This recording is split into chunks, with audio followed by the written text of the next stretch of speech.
नहीं, हमारी पार्टी की राय क्या पूछ रहा है, मुझे बताइए ना। क्यों पार्टी की राय नहीं है? मैंने कहा सभी धर्मों की रक्षा करनी है। अरे तो जुमा पर ब्रेक देने के बारे में आपकी पार्टी की राय क्या है धर्मेंद्र यादव? के साथ हम खड़े हुए हैं, और क्या बताएं, मुझे बताइए। जुमा पर ब्रेक देना सही है, गलत है, देना चाहिए, नहीं देना चाहिए, आपकी पार्टी की राय क्या है?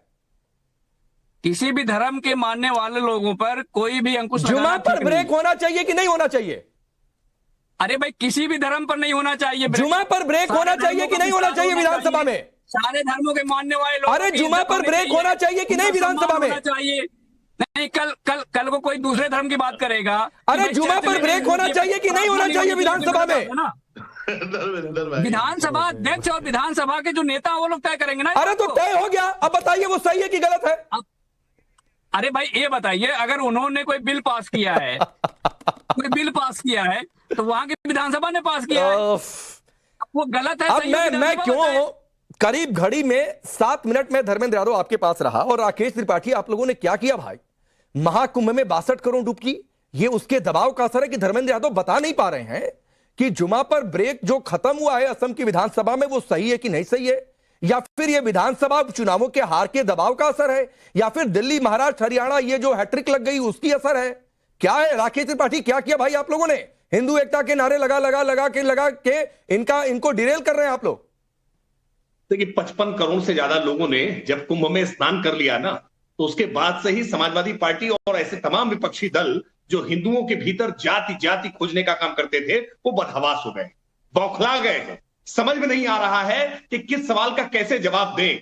महाकुंभ इतना इनके दिमाग में घूम रहा है कि अखिलेश यादव ने आज कहा है कि महाकुंभ और बढ़ा दिया जाए तब तक जब तक 100 करोड़ लोग ना नहा ले। सच बात यह है कि महाकुंभ को लेकर के उपहास उड़ाने की ये जो इनकी प्रवृत्ति थी ना, वो इनके लिए बहुत आज घातक हो रही है, क्योंकि प्रचंड हिंदू चेतना केवल इनके उकसावे से और जागृत हुई है।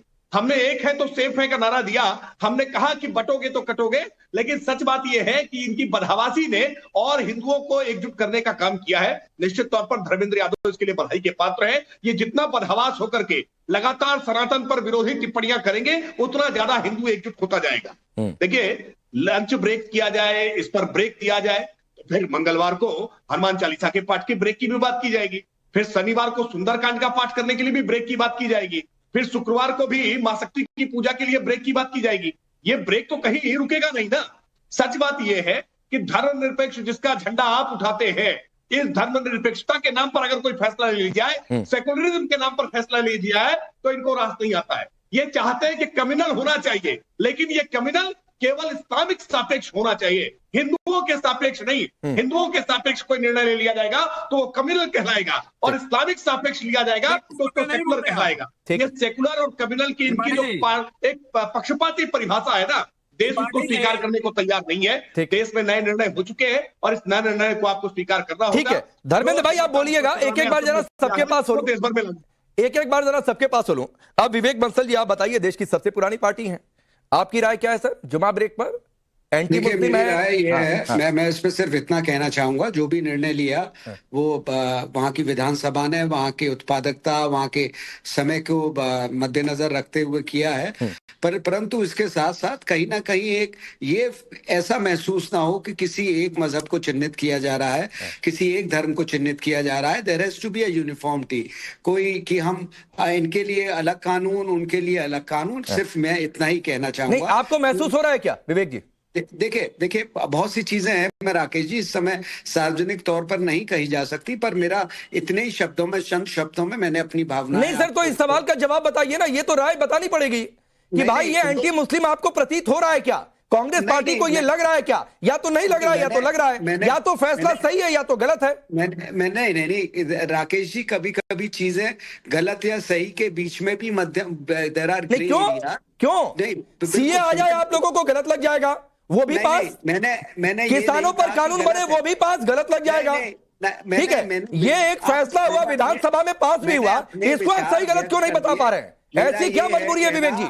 मेरा राकेश जी कहना सिर्फ इतना है कि कहीं पर भी जो ये देश एक भिन्न भिन्न धर्मों का, भिन्न भिन्न संस्कृतियों का, भाषाओं का ये देश है। यहाँ इस समानता दिखनी चाहिए। सिर्फ मेरा अरे सर, सब आपकी बातें ठीक है विवेक जी, मैं बहुत सम्मान के साथ हाथ जोड़कर कह रहा हूं लेकिन जी, मैं मैं एक भी सवाल का जवाब जानना चाहता हूं कांग्रेस पार्टी से देखिए, कि भाई ये नो जुमा ब्रेक का फैसला ठीक है गलत है? जुमा पर ब्रेक होना चाहिए नहीं होना चाहिए? असम में ठीक हुआ है या गलत हुआ है? देखिए राकेश जी, मैंने अपने भाव रख दिए वहां की। नहीं सर, भाव क्या है? क्लियर कट ओपिनियन बताइए ना। विचार अपने रख दिए वहां की। अगर विधानसभा ने लिया है हाँ, तो उसका तो सब तो देश की संसद से भी बहुत कुछ होता है। आप तो ताल ठोक कर कहते हैं कि गलत हो गया। सीए पर पता नहीं कितना रोना रोया गया। किसानों के लिए कानून पर क्या हुआ इस देश में? आप राय रखते हैं ना, और रखना भी चाहिए, विपक्ष का काम भी है।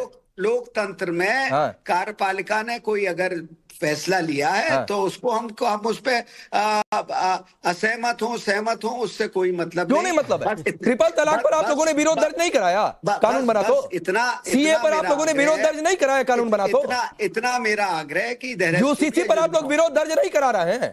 नहीं, कोई मैं विरोध ना मैं नहीं, क्यों? और नहीं, मैंने अरे अब आप लगता है आपको भी बुलडोजर संस्कृति की आदत हो गई। नहीं, मुझे क्लियर कट सवाल पूछने की आदत है। मुझे दूध का दूध और पानी का पानी करने की आदत है विवेक जी।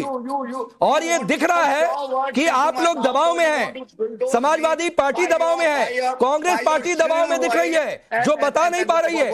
और ये शायद हिंदू एकता का दबाव है, हिंदू एकता का असर है। फैज खान, मैं आऊंगा। अजहरी साहब, जानबूझकर आपके पास थोड़ा देर से आ रहा हूं। फैज खान, जरा ये बताइए, ये दबाव है क्या है? ये डिरेल हो रहे हैं क्या है भाई? क्या इक्वेशन चल रहा है? रब्बिश रहली सदरी व यस्सिरली अमरी वहलुल उक़दतन मिन लिसानी यफ़क़हू क़ौली। देखिए राकेश पांडे भैया, अब तक जो प्रश्न आपने पूछे इन लोगों ने किसी ने भी उत्तर नहीं दिया। डिरेल हो रहे हैं, विषयांतर हो रहे हैं, जिसे हम कहते हैं। ये आवाज आ रही है आपकी? आ रही है। मैं स्पष्ट कहना चाहूंगा, देखिए मैं भी मुस्लिम हूं, मैंने भी तमाम स्कूल कॉलेज एनएसएस एनसीसी के कैंप किए, और जुमे के दिन क्या होता है मुझे ही पता है। एक म्यूचुअल अंडरस्टैंडिंग होती है, भाई तुम आधे घंटे के लिए जाओ, चुपचाप आ जाओ, लेकिन पूरा कैंप, पूरा ऑफिस, पूरी विधानसभा बंद कर देंगे 2 घंटे के लिए। हम नमाज पढ़ रहे तो कोई भी काम नहीं होगा। यह तो बिल्कुल गलत है और ऐसा कभी नहीं होता है। मुझे आश्चर्य हो रहा है आज इस टीवी चैनल पर बैठकर कि असम में ऐसी प्रथा 100 सालों से चली आ रही है कि यदि जुमे का दिन है, मुसलमान नमाज पढ़ने जा रहे हैं तो कोई काम नहीं होगा। फिर तो कहेंगे जी त्रिकाल संध्या है, हमको 3 टाइम पूजा करने दो, उस समय कोई काम नहीं होगा। ईसाई कहेंगे हमको प्रेयर करने दो, उस समय कोई काम नहीं होगा। भाई तुम्हारी जो प्रार्थना का समय उसमें 5 मिनट तुम प्रार्थना कर लो। पूरी व्यवस्थाएं, पूरी विधानसभा क्यों रोकी जाएंगी? बिल्कुल इससे कार्य क्षमता पर प्रभाव पड़ता है। और जो निर्णय लिया हेमंत बिस्वा शर्मा जी की सरकार ने, बिल्कुल वो ठीक है। तुष्टीकरण की ये राजनीति बंद होनी चाहिए। मुसलमानों को 1 घंटा पहले छोड़ दो, 2 घंटा पहले छोड़ दो, जुमे के दिन घोषित छुट्टी दे दो। नहीं, अंडरस्टैंडिंग से आप चले जाओ, वो एक समझबूझ होती है। हम भी मुसलमान हैं, हम भी जी 5 मिनट के लिए जा रहे हैं बोलते, कोई मना नहीं करता है, तो ये एक समझबूझ होती है। नहीं, और कोई मना क्यों करेगा? आप अपने इष्ट की आराधना करिए, नमाज पढ़िए, मना कोई क्यों करेगा भाई? ये भारत, और मना करने का किसी को अधिकार है क्या? और उसका कोई समर्थन करेगा क्या किसी ने ऐसी हिमाकत कर दी तो? लेकिन मैं अजहरी जी एक बात आपसे पूछना चाह रहा हूं, आप बताइएगा ये सही है गलत है तो बताइएगा, लेकिन एक चीज देखिए, ये कांग्रेस, सपा, दूसरी कई पार्टियां हैं जो कहती हैं कि मुस्लिम वोट बैंक तो हमारा है, उसके लिए लड़ाई लड़ती है, लेकिन ये तो गजब धर्म संकट में है। मुस्लिम वोट बैंक पर खुलकर दावा भी नहीं ठोक पा रहे। ये हिंदू एकता का दबाव बहुत ज्यादा बढ़ गया है। और आप मुस्कुरा भी रहे थे धर्मेंद्र यादव जब जवाब नहीं दे पा रहे थे। धर्मेंद्र यादव हो या कांग्रेस पार्टी के प्रवक्ता हो, दोनों लोग सवालों से भाग रहे थे। मैं वैसे तो बड़ा सम्मान करता हूं मैं आप लोगों का, आप लोग बड़े हैं और बहुत पुराने लोग हैं। मैं नया हूं आपके यहाँ, आपके साथ में बोलता हूं, लेकिन इतना जरूर कहूंगा कि आप लोग भाग रहे थे सवालों से। और जबकि जब आप जब मुसलमानों का वोट लेने का नंबर आता है तो आप लोग पहली सीढ़ी में सबसे आगे खड़े हो जाते हो। ये बात आपकी ठीक नहीं है। दूसरी बात मैं ये कह रहा हूं बहुत खुल करके कि आपसे भी राकेश भाई, एक बात मेरी शिकायत है कि एक है कि सरकार कोई फैसला कर दे, चाहे वो लव जिहाद का मामला हो, चाहे वो यूसीसी लेकर के आ जाए, चाहे सीए की बात आ जाए, आपको सरकार के साथ में खड़े होना है, कुछ भी हो जाए। जबकि आप पत्रकार हैं, आपको सवाल करना चाहिए कि नमाज जो वहां पहले से होती आ रही है, भाई वहां के मुख्यमंत्री को क्या परेशानी थी इससे? भाई आप विधानसभाओं में कभी आप उर्दू पढ़ने वाले हो कटमुल्ला कह रहे हो, कभी आप वहां असम की सरकार है आपकी वहां पर, तो आप वहां नमाज पर पाबंदी आप लगा रहे नमाज पे हो, पाबंदी ये क्या है? कौन लगा रहा है भैया? 2 घंटे के लिए अरे पाबंदी विधानसभा है ये, बंद कर दो। पाबंदी है ये, नमाज पे इसी को पाबंदी कोई नहीं कर लगा रहे रहा है। हैं। राकेश भाई ने इसी को स्पष्ट कर पाबंदी दिया कर है, रहे हैं। ना कभी लगाई गई ना लगाई जाएगी। कोई भी नमाज पर पाबंदी नहीं लगा रहा है। मैं पढ़ता हूँ नमाज, मुझे कहीं कोई नहीं रोकता है, लेकिन मैं कहता हूँ जी मेरी नमाज का वक्त हो गया, पूरा स्टूडियो बंद कर दो। राकेश भाई आप चुप हो जाओ, सब चुप हो जाओ। मैं जब तक नमाज नहीं अच्छा मैं क्लियर करता हूं। सुनिए मैं क्लियर करता हूं, क्योंकि इन्होंने पहले मुझसे शिकायत की ना, तो आपकी शिकायत मैं दूर कर देता हूं। सर, मेरा काम है सच को देश के सामने रखना। मेरा काम है कोई खबर आती है उसका विश्लेषण करना, उससे जुड़े हर सवाल को उठाना। आप मुझे बताइए ना अजय जी, चलिए ठीक है ना, अगर इतना जरूरी है तो देश की किस विधानसभा में ऐसा होता आया है? क्यों नहीं आप लोगों ने मांग उठा दी कि हर विधानसभा में 2 घंटे का जुम्मा ब्रेक दे दो? होता है क्या किसी देश की विधानसभा में ऐसा? और अगर देश की सारी विधानसभाओं में ऐसा नहीं होता है तो असम की विधानसभा में भी हो, ये क्यों जरूरी है? मैं ये पूछ रहा हूं। और जरूरी है तो फिर सारी विधानसभाओं में क्यों ना हो जाए? अरे सुनो ना आप, अरे राकेश भाई, असम की विधानसभा में होता आया है। नहीं क्यों, किसने शुरू किया था? मुस्लिम लीग ने शुरू किया था। मुस्लिम लीग ने शुरू किया था एंटी मुस्लिम और 1937 में शुरू हुआ था। आजादी जी 1937 में शुरू हुआ था। आ रहा हूं राकेश जी, एक मिनट दीजिए। 1937 में शुरू हुआ था जनता पार्टी की एंटी मुस्लिम एजेंडे का। अरे मेरे प्रभु, तो कैसे? कई राज्यों में अभी कांग्रेस की भी सरकार है, वहां पर भी इस समय जुमा ब्रेक नहीं हो रहा है। मुझे और मैं मजबूरी समझ रहा हूं, विवेक जी क्यों नहीं दे पा रहे थे, क्योंकि पलटकर सवाल जाता है कि हिमाचल में क्यों नहीं है जुमा ब्रेक। अगर कहते धर्मेंद्र यादव की जरूरी है तो सवाल ये पलटकर जाता अजय जी कि आपकी सरकार थी, आपने क्यों नहीं दिया जुमा ब्रेक? राकेश जी थोड़ा पानी पी लें। नहीं मैं बहुत पानी पीता हूं। बोलिए। किसी से कह ले आए आपके लिए पानी? नहीं सर, बहुत पानी रखा हुआ है।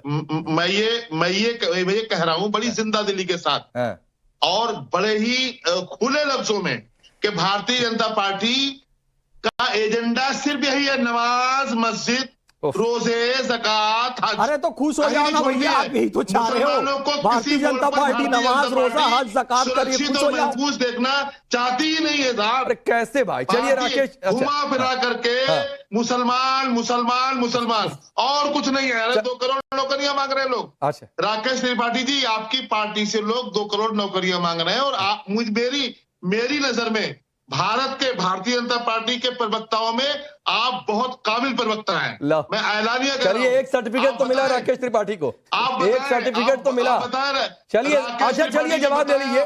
सर्टिफिकेट स्वीकार करिए नहीं करिए राकेश त्रिपाठी, लेकिन जवाब दे दीजिए इनको, आजादी जी को। नौकरियां हटा के आप मस्जिद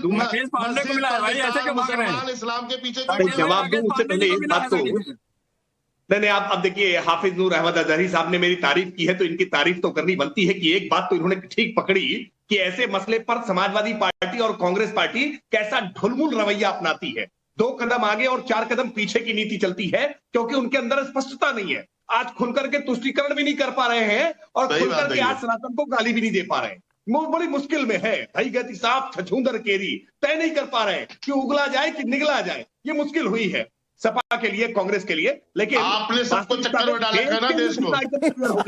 देश के लिए स्पष्टता है, देश में किसी प्रकार का कोई कंफ्यूजन नहीं है। और हाफिज साहब विश्वास मानिए, आप भी अगर अपने बंद दिमागों को खोल करके अगर इस बात को ओपन माइंडेड होकर के समझेंगे तो भारतीय जनता पार्टी की नरेंद्र मोदी सरकार ने आज मुसलमानों को सर्वाधिक आगे बढ़ने के अवसर दिए हैं। हमने आज केंद्र की जितनी भी स्कीम लागू की है गरीब कल्याण की, इन गरीब कल्याण योजनाओं से सर्वाधिक लाभ मुस्लिम समाज को हुआ है। आज बेघरों को घर मिला है। आज चाहे उनको उज्ज्वला गैस के कनेक्शन हो या उनके घरों में शौचालय हो या मुफ्त अनाज की स्कीम हो, हर स्कीम से आच्छादित करने का काम जब भाजपा की सरकार ने किया तो उसमें सर्वाधिक लाभ आबादी के अनुपात से ज्यादा मुसलमानों को मिला है। और इसीलिए आज मुसलमान बड़ी संख्या में भारतीय जनता पार्टी को वोट कर रहा है। ठीक है, इतनी तारीफों के बीच में राकेश जी आजादी जी कुछ कहना चाह रहे हैं, सुन लीजिए, रिप्लाई कर दीजिएगा, फिर धर्मेंद्र जी आ रहा हूं। राकेश जी, योजनाओं का लाभ देना यह आपकी मजबूरी है। ये देश के संविधान ने हमें हक दिया है। जब कांग्रेस की सरकारें थी, जब दूसरी सरकारें थी और वो लोग जो लोग कांग्रेस को वोट नहीं देते थे, सपोर्ट नहीं करते थे, उनको भी कांग्रेस योजनाओं का लाभ देती थी। आप एहसान मत दिखाइए।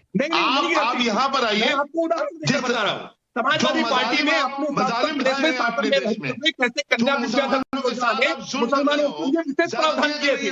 मैं देश को याद दिलाऊं कि कैसे डॉक्टर मनमोहन सिंह ने देश के संसाधनों पर पहला हक मुसलमानों का होगा। राजनीति करना चाहते हो ये ठीक नहीं है। इस देश में मजहबी तुष्टीकरण में आपको झुंझुना पड़ता है। अच्छा सुन लीजिए राकेश जी, सुन लीजिए थोड़ा सुन लीजिए, आजारी जी को सुन लीजिए, आजारी जी को सुन लीजिए, थोड़ा सा सुन लीजिए। हाँ ठीक है राकेश जी, थोड़ा सा सुन लीजिए, बोलिए। राकेश जी, आप मुसलमानों को डरा के जो सियासत कर रहे हो ये ठीक बात नहीं है।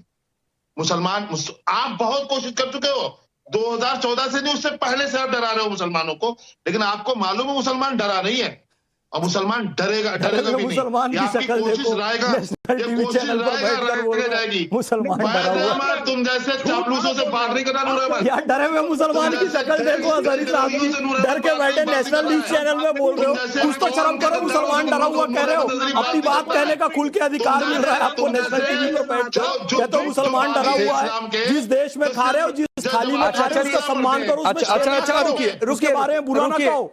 पता नहीं कैसे आप डरा हुआ कहते हैं, हर पैनल पर मुस्लिम आते भी हैं, बोलते भी हैं, ललकारते भी हैं, फिर भी डरे हुए हैं। चलिए खैर ठीक है, राकेश त्रिपाठी जवाब दे लीजिए 30 सेकंड में, फिर धर्मेंद्र जी। नहीं हम ये भी एक झूठा नैरेटिव है कि डराया जा रहा है। सच बात यह है कि गुस्ताखे नबी की एक सजा सरतंत्र